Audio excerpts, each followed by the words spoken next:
Hello, welcome to Rose Floral School, the show. I am Catherine, and today's episode is going to be about money mindset. Our last episode was about pricing minimums, so hopefully you have thought about that and got yourself some minimum pricing going forward in your business. And I hope that it is half as amazing for you as it was for me because it was a game changer. Now, what I want to talk about today is just like a little bit of like money mindset block kind of pieces. So this is something that I realized. It took me a while to realize this, but when I started my business, I didn't have the order minimums. I did get those in place and that helped a lot, but I was still having this thing happen. And I didn't really realize it at first. It took a while for me to see what was going on. And I didn't realize how much it was hurting me and my clients. So basically what would happen is I had my order minimum. That was all great. I would meet with a client. I would write up their quote. And then I would have this moment where I would say, oh, $6,000. I don't know. This is higher than the budget range that they picked. And I don't think they're going to like go for this. They're going to fall on the floor and never call me back again. And I'll never hear from them again if I send this $6,000 quote or whatever it was. This was probably like 4 or 5 years ago. And I would say to myself like, oh, well, let me look it back over. And I would look through the order and, oh, I'll make the centerpieces a little smaller and oh, maybe I don't need ranunculus in everything and yada, yada, yada until, okay, now it's, instead of $6,000, it's 5,100 and that just feels a lot better and that's closer to their budget range. And I think that'll be good. And I would send it along on its way. And more of the time, most of the time they would book. Great. Awesome. Well, one day I realized something. I had a bride that I was chatting with and she was just kind of reconfirming like, hey, is there a reference photo for my centerpieces? What are these going to be like? And we were kind of chatting. I'm like, okay, it'll kind of be like this. This is, according to your order, this is what your centerpiece will look like. And she replied and she said, oh, that kind of, it's not as full as what I was thinking. It looks a little sparse. And I was kind of like, well, crap. I don't want her to feel that way. And I'm glad that she brought it up and that we were chatting through it. And that's when I realized I had basically watered down her order without telling her or asking her about it or even giving her the option to say, yeah, I would love to spend $6,000 because I want the flowers to look amazing. I'm just pausing because it was not good. I was taking that opportunity away. I was not letting her spend the money on what she wanted, or at the very least giving her the option. Do you want to spend the money and have this look, or do you want to save the money and have that look? I wasn't giving her that choice, and I was not serving her well, and frankly, I wasn't serving myself well either, because the expectation and what the order was written to were two different things. So what I realized is that what happened was I had my own money baggage. I had my own money mindset issues. And frankly, we're not going to get too much into my issues. But in order to help you, I'll tell you what was kind of in my head and what was in my background. I grew up, we're not going to get too much into it, but my grandfather was super frugal. He was kind of cheap, frankly.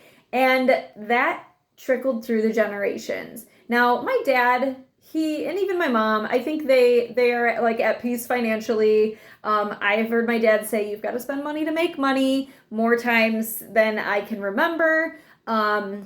It's not like we were living in complete scarcity, but some way, somehow, I don't know if it's genetic, I don't know if it was just generational, but there was a piece of me that had this cheapness, this like scarcity, this, oh, we can't spend that much. I got married young. When I got married, my business was fairly new and was, a good side hustle, I would say, but it wasn't, it wasn't allowing us a ton of excess. I got super into the Dave Ramsey world, which has a lot of merit, but I was almost too far off that edge, and I was putting that onto my clients. And I'm sharing all of this because maybe this is happening to you too. Now, so that's what was happening. That's what I was doing. I was watering down. I wasn't, allowing them to spend what they wanted to spend if they wanted to. And like I said, the biggest disconnect was that I wasn't serving them. I wasn't showing them what they could get.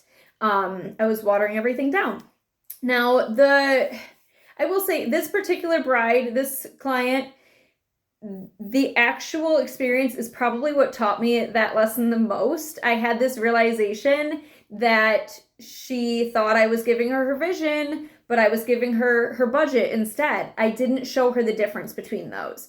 And that's where there was that disconnect. I didn't give her the choice. Hey, you want it really full? It could be this, which is above your budget. If you want to be in your budget, it would be this. I didn't give her that choice. I just automatically thought that, oh, she's got this budget. I need to quote to the budget. And that's what I was doing. And I was taking that choice away from her. Now, in the end, just in case you want the rest of this particular story, in the end, I talked with the bride. She showed me more of what kind of she wanted. I said, oh, okay, yes, we'll add this different fullness. We'll do this, we'll do that. I ended up eating some of the cost. I didn't mark it up full price as I would have because she still was cognizant of her budget.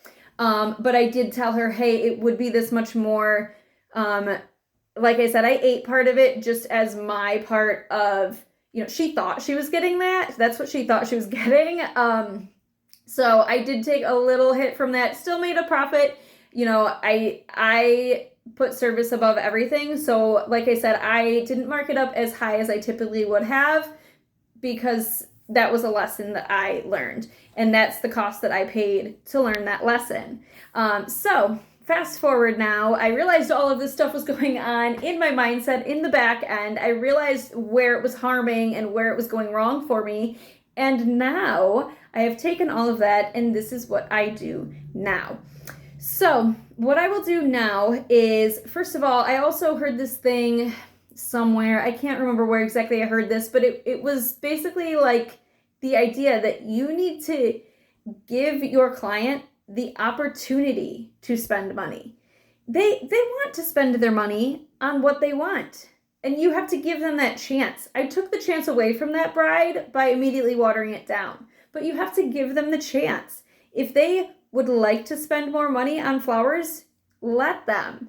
Don't be the one that gets in the way of that. And it to some degree, it might sound like, oh, well, duh, but if you have this deep-seated mindset that is blocking you from charging accordingly or from giving that option or from throwing out a quote that's $15,000 or more, you might need to hear this. So what I do now is I meet with my couples. I do have them choose like an average budget range. I have, of course, a minimum, and I also have like most popular pricing on there so that they know sort of where they'll lay around. Most clients don't know what to expect to spend, and that's pretty normal. But having those different, like, if you want this, you should expect to spend around that is helpful.